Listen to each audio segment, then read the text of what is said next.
So you've installed a fresh copy of Windows 11. Maybe you're running it in a virtual machine or just haven't gotten around to activating it yet. Either way, you're stuck with this blinding light theme, blocked from personalizing the look. In this quick video, I'll show you how to enable dark mode using a simple registry tweak. No activation needed.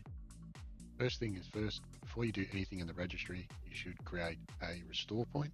So go to your search bar, type in restore, create a restore point.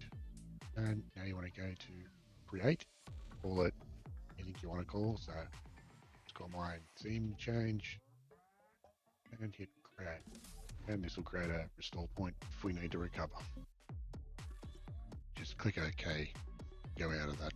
Launch the registry editor by pressing the Windows key, R, just move that over, and type in reg edit and hit enter. You will get this user account control come up. Just click yes. In the left sidebar, go to each key current user and go to software, Microsoft, and scroll down, go to Windows, current version, and themes, and then go to Personalize. Personalize is where the keys are that we're going to change. Inside the Personalize folder, look for two entries, looking for AppsUseLightTheme and SystemUsesLightTheme. Now, double click each one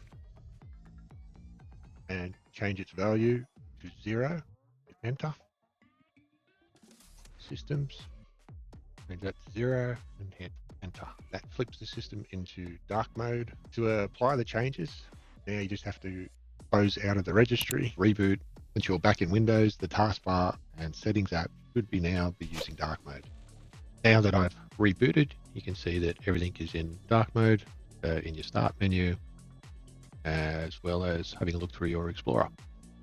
If this tutorial was helpful in the changes and you would like to have more tips and tricks for these sort of things in the future, please like and sub.